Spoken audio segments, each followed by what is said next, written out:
Like most who grew up with video games in the 80s and early 90s, I've always been a pretty huge fan of Capcom. They single-handedly created and popularized some of the most important titles in the entire industry, starting with their arcade hits like Ghouls and Ghosts, Gunsmoke, and, of course, Street Fighter II. When Nintendo impacted the market, Capcom was right there by their side, manufacturing hit after hit with their brand of then console exclusives. Even as a youngster, I recognized the Capcom logo to represent quality and would gravitate to their titles whenever I was at the rental store. At the time, I blindly brought home the first Mega Man and, well, it kinda changed everything for me. The classic Blue Bomber series is one of my favorites. I've been playing games since the early 80s and still return to each main Mega Man entry at least once a year. This series will be our focus for the month across all our videos here at ProFeed 101, as well as our VGM 101 podcast. Today we're taking a look at all of the Grey Brick handheld titles. Now let me be very clear here, as some tend to fire off confused comments. I'm only looking at the Game Boy Mega Man Classic games. Extreme isn't present here, that's X. He's part of the X series. Powered Up isn't on here either, nor is the Game Gear game.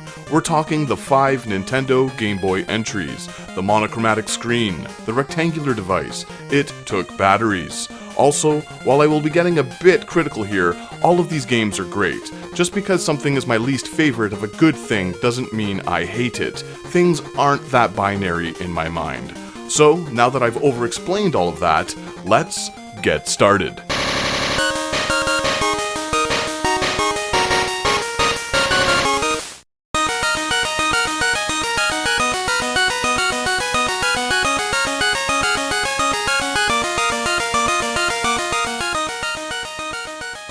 The second entry in the Roman numeral dubbed sub-series is the outlier in a few specific ways. Almost all of the reasons it sits at the lowest point on this list has to do with it being the only game not developed by Minakuchi Engineering. While the first entry in this handheld series might have been a bit crude, it still managed to look, sound, and control like a bite-sized Blue Bomber experience on the go. For its sequel, Capcom opted to employ Japan System House, a group of developers that had little prior knowledge of the series, and sadly, it shows.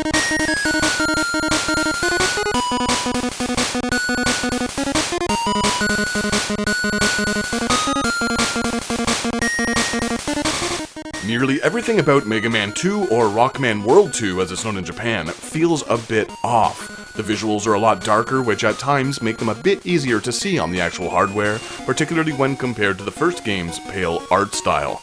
The bosses are a breeze and consistently get stuck in repetitive loops, which showcases just how rushed, lazy, and/or misguided these developers were.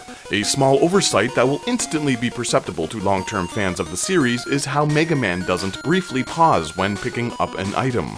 This might sound trivial, but I found it tough to notice when I nabbed a power-up. Sure, it's a small detail, but it does throw off the pace a bit. At first, Mega Man is pitted against the other 4 Robot Masters from the second NES entry that weren't present in the first handheld title, before introducing half of the ones in the third console game.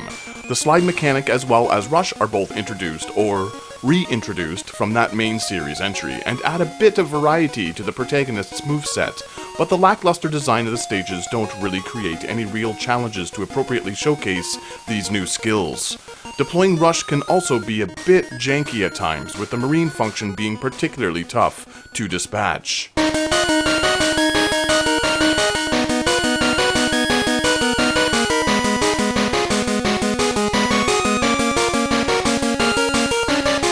This time around, the second half of the game has 4 stages that represent the other Robot Master bosses, instead of just having them tossed in at the end to be fought one after another, which is cool, I guess. I mean, all of the levels are just so easy and bland. If you've played through the second and third console entries, there really isn't anything new to see here. I suppose it's kinda cool to see some of the assets from the third NES title sprinkled into some of the Mega Man 2 Robot Master stages, but they hardly do much to shake things up. It's all rather homogenized, and trekking through all of the levels is a breeze. Pogo Mega Man is new, don't forget to mention our man Quint, Pogo Man, he's easy too, you've now acquired Mega Pogo, useless Pogo.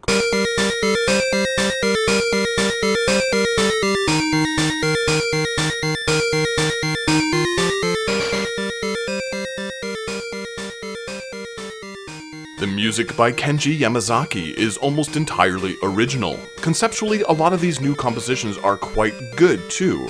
They all have a bit of a dramatic, melancholic feel and probably could have been great had they been recorded or presented in a way that made them audible to the human ear. Seriously, the majority of these tunes seem designed to make dogs go crazy, and aren't fit for anyone who values their hearing. But the ideas are still there. If you can ignore the high pitches and harmonic dissonance, it's actually quite good. You can hear what he was going for on this soundtrack, and Yamazaki is a competent composer, so I'm not really sure what went wrong.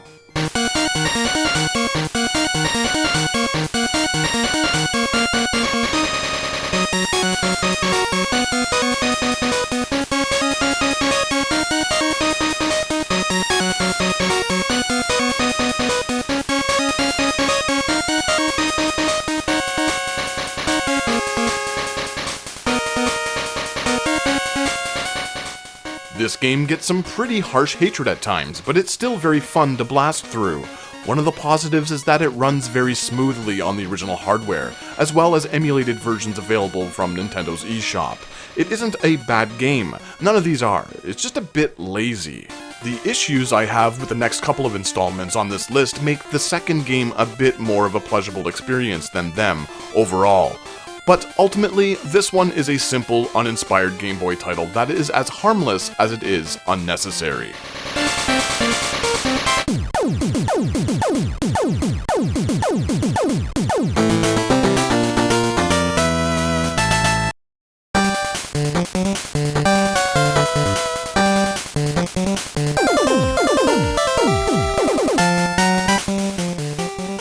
Out of all of the games we're taking a look at today, Mega Man 4 is my least favorite to play.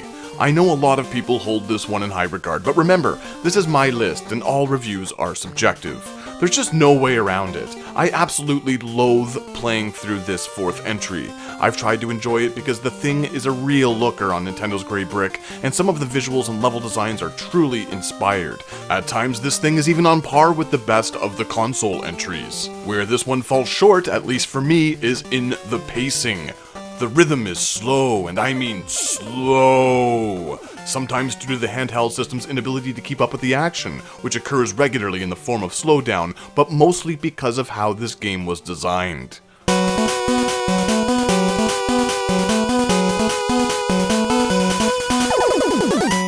There are so many cutscenes that take a ton of time to cycle through. They are repetitive, boring, and not at all conducive to an enjoyable portable experience. The levels themselves might be well designed, but they go on far too long, which, again, isn't fun for a Game Boy title. I would attempt this game on the train, to and from work, and having to allot myself a significant chunk of time to get through a stage on the go just doesn't work very well. This is a console experience masquerading in an on-the-go package. Playing this at home on my Super Game Boy or GameCube converter was the way to go, so I guess it really depends on how you play. Everything is so unforgiving and dense, making the experience a plodding, arduous affair. The checkpoints are abysmal, the jumps largely require pixel-perfect precision, and the enemies take far too much damage off of the little blue bastard. All of these elements make for a game better played slowly, which is not how I enjoy tackling a Mega Man title. Particularly on the go. Once again, things start off with the remaining 4 robots not present in the latter half of its predecessor. Upon defeating these, the second batch arrives, this time from the 8-bit Nintendo console's 5th entry. The first half of the regular game has optional collectible letters that spell out beat, in order to summon the robotic bird companion. These pickups change in the latter portions, with Wily being the new word to spell out, and these letters are mandatory in order to access the final stages of the game. They are easy enough to acquire, but it still feels like unnecessary padding. On my first lengthy playthrough, I missed one of the letters, forcing an abrupt halt, and me to simply turn the game off, since I had no desire to backtrack. I mean, it wouldn't have been that tough to go back and grab the missing Wily letter, but I was already pretty pissed at the game and had just had enough. There's a reason that this is the only Game Boy title I haven't uploaded a full playthrough of on YouTube. It's just a slog. Yes, I've beaten it many times at the point of this review, but not gracefully. Normally I just cuss, swear, and spit venom through the entire thing. It gives me no joy.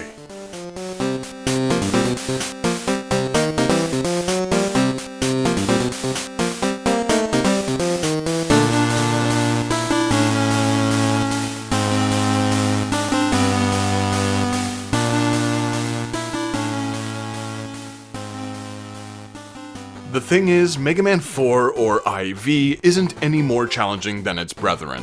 It's just painfully boring, with a few additions that don't really help its case in my eyes. P-chips are available this time around that enable the player to purchase upgrades and goodies from Dr. Light in between stages. The good doctor is absolutely obsessed with these things as well. His lab even has a case of P right next to him as he yammers on and on and on during the slowest, most finicky cutscenes in the series. Don't press the wrong button while those sentences slowly form on screen, or you have to listen to his senile ramblings over and over again. And the powered-up Mega Buster Blast now forces the player to recoil backwards, making the super precise platforming challenges even more of a pleasure to navigate. Disgusting. And hey, while we're bitching, this section can fuck right off. Slow.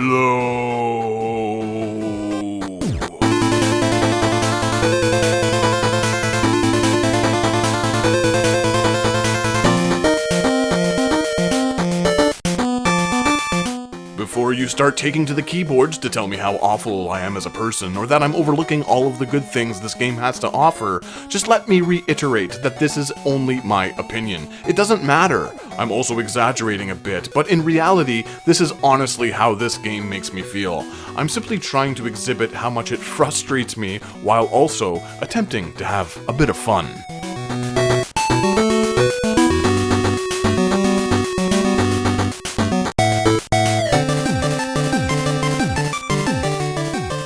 Ballads in this game, don't forget to mention Ballad! Yeah, so Ballad is the new Mega Man killer this time around, and well, he's kinda cool. I really don't have much to say about these dudes. They're all nifty new fights, just as long as they don't come to my house on a fucking pogo.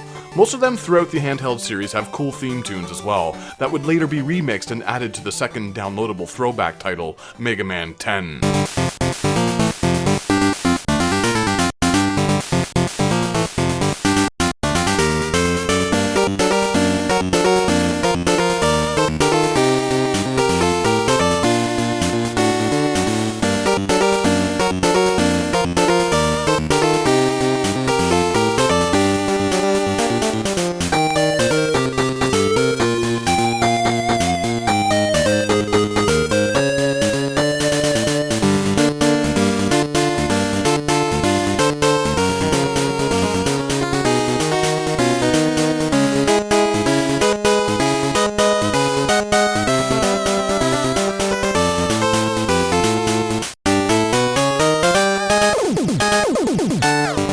Koichi Murata has repurposed the soundtracks from the 4th and 5th NES entries this time around, and in glorious 8-bit chiptune stereo. His original compositions are quite incredible as well, particularly those present in the latter, Wily sections of the game. Unfortunately, this awesome soundtrack can't save what is my least favorite classic Mega Man game to play through overall. The only reason it isn't dead last is due to it being an obviously competent creation, built by people who care. I can understand why others hold it in high regard, but I have to be entirely honest here. It's not my cup of tea. On the Brightman side of things, the many cutscenes are impressively animated and probably the best in the 8-bit classic series. So there's that. I just wish the ones with choosable options featuring Dr. Light were less clunky.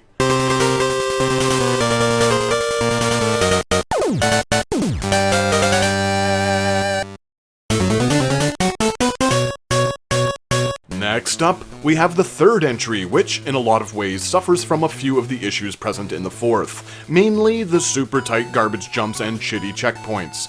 It's brutally difficult and cheap, but I still prefer it over 4. The reason this one sits a bit higher is that it flows quite a bit faster than the previous game on this list. Dr. Light isn't as chatty, there are no imperative pickups, and frankly, I prefer the Robot Masters and reworked stages from the 3rd and 4th NES titles to those from the 5th present in IV.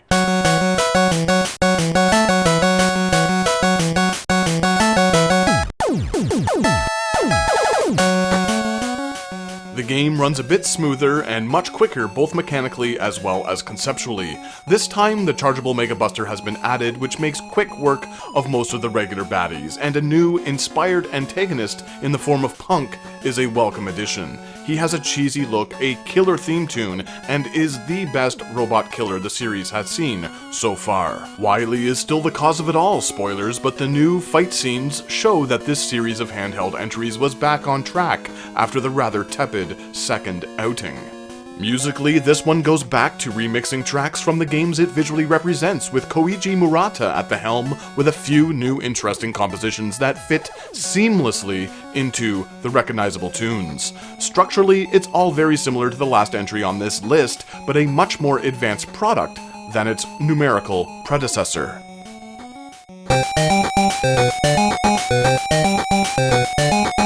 Mega Man 3 is an excellent entry and a great addition to anyone's Game Boy library. Unfortunately, like most of the titles on this list, it can be a bit of a financial investment to purchase the North American versions, but at the time of this review, the Rockman World variants are still readily available and affordable. These were all priced fairly on the Nintendo DS's eShop as well, which is my preferred way of playing them on the go. I own all of the original carts, but those were all acquired before the days when retro game prices were inflated to the heights they are now. It sure would be nice if Capcom released these as a bundle similarly to their legacy collections, but now I'm just ranting and delaying the inevitable shitstorm of anger that will come my way for putting this next game so high on the list.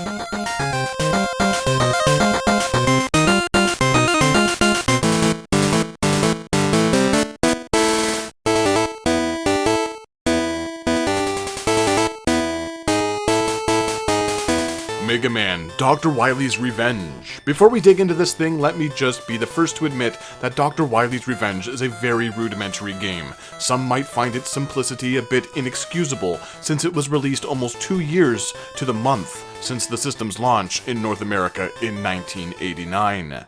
Even the second game arguably had more variety and content, but I can't deny just how charming and fun I find this inaugural Game Boy experience overall.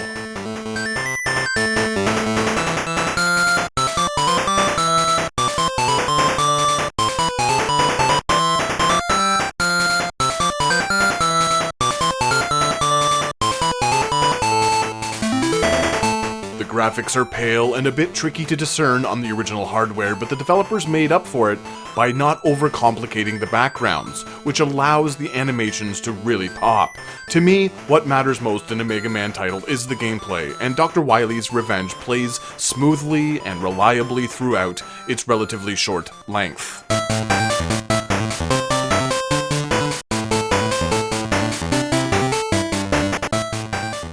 At first, the stages might seem a bit tough, but the challenge is easily manageable once the player becomes accustomed to the larger sprites and smaller scope of the level layouts and obstacles.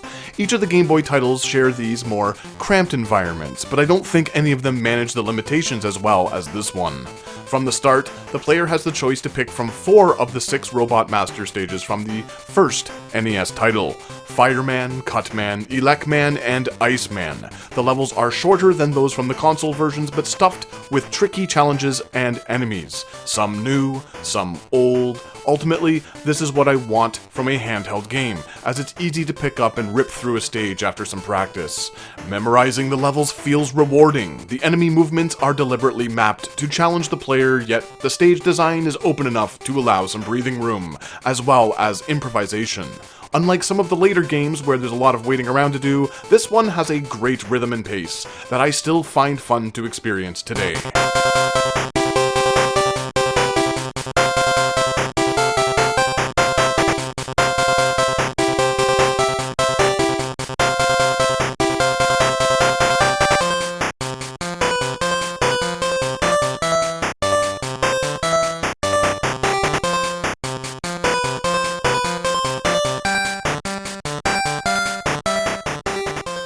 This was the first Mega Man game outsourced by Capcom overall, making it Minakuchi Engineering's debut as the handheld series developer of choice.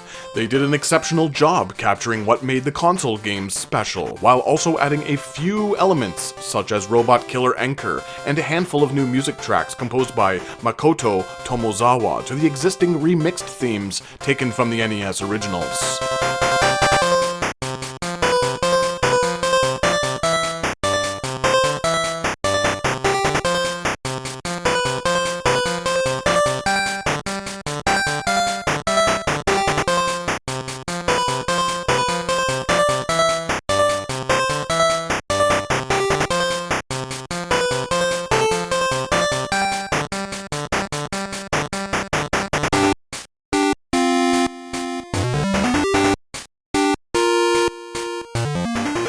Like most of the other handheld titles, a second wave of bosses gets introduced in the latter half of the game, but they are just sort of dumped into the returning teleporter section in Wily's Fortress with very little context. When I first played this as a kid, I found it exciting to see this mashup of boss baddies from the first two NES games and this one, but now I think it's a bit pointless, mostly due to it nearly doubling the amount of weapon abilities all at once, without an opportunity to learn, appreciate, or use them effectively. Another small gripe I have is with the design of Cutman this time around. With the enlarged sprites, he can be a pushy little chore to take down, especially if you attempt a no-boss weapon run. He's just so erratic. The music also tends to cut out a bit more frequently than the other entries, as it struggles to contend with the sound effects, but these issues are small compared to the problems I had with the other entries in the series. The jumps are also pretty tight here at times, which is the case for most of these handheld titles, but the stages don't go on for ages, so while frustrating at first, there are only 6 full playable levels overall. The perfect amount for a portable adventure. So, Mega Man: Dr. Wily's Revenge sits at number 2, leaving only one title remaining as our winner here today.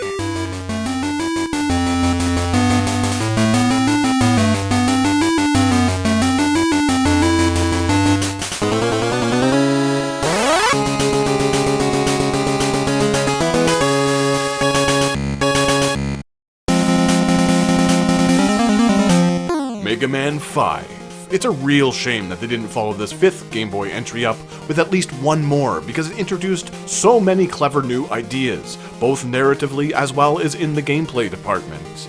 Mega Man V, which stands for a very great high point to go out on.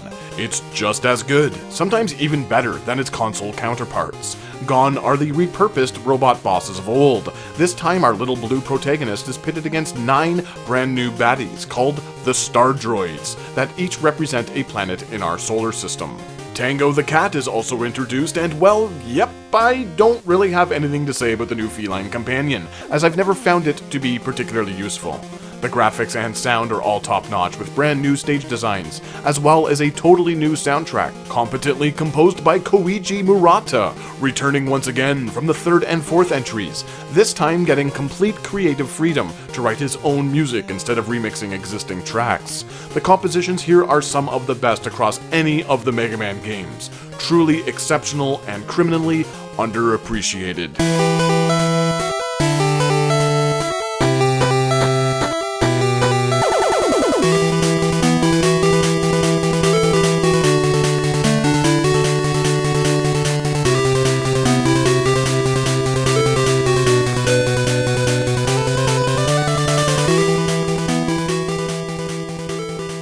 To have a completely new set of selectable stages from 4 at a time make this entry just as exciting to blindly begin as any new series edition.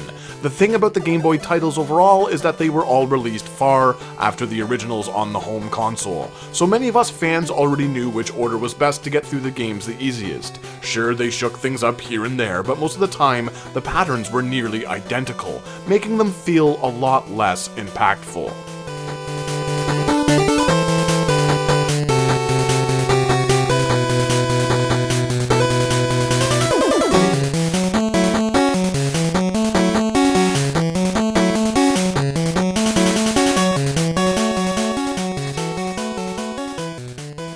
Mega Man V for Vitality offers up a perfect amount of challenge and makes the player think, arguably for the first time in this monochromatic series, since they need to map out the best route to progress.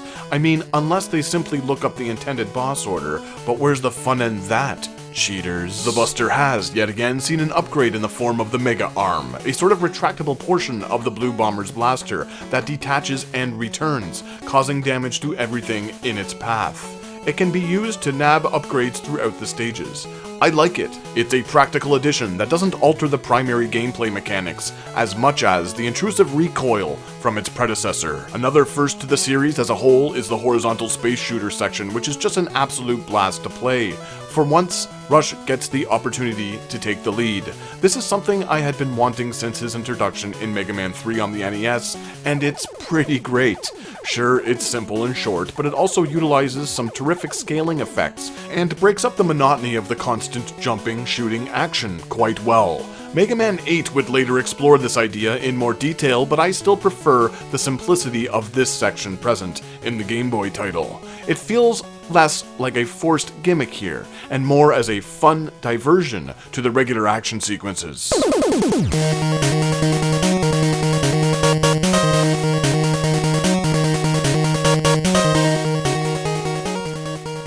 Dr. Light's shop is still open for business, but his monologues are easier to read this time around and almost entirely skippable, which might be the best tiny flourish ever to exist in any game ever. That was a joke, by the way. A minor nitpick is how the bosses are presented on the map screen. Look, people, I have no idea who any of these dudes are. They aren't in color, nor do they have any discernible traits, like a giant pair of scissors on their head or a snake face. I've played through this game dozens of times and still have no clue who is who, which makes it a confusing endeavor to begin. Part of the fun is trying to figure out the order, but it's rather difficult when they all look so similar. Just giant robots. A simple fix would have been to have their names viewable upon cycling through the boss selection screen.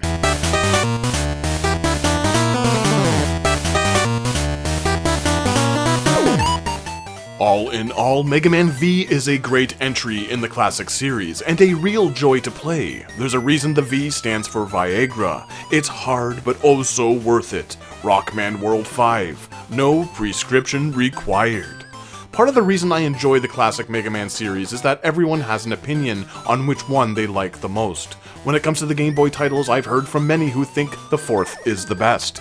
When I live stream that one on Twitch, it always gets a lot of positive attention. It's extremely interesting to me just how varied opinions can be while discussing the Blue Bombers games on any system. These are just my opinions, as I've now stated no less than 3,892 times, so don't get bent out of shape if you don't agree. Take a few moments and describe in the comments what you like about the series and how you would rank these games. I really dig seeing other people's lists, especially when it comes to these titles. For more Mega Man content, check out our full playthroughs on this channel, as well as our VGM 101 podcast, wherever you get yours. The next few are focused on the later titles in the classic series, and our older ones are always archived here on YouTube. So, subscribe.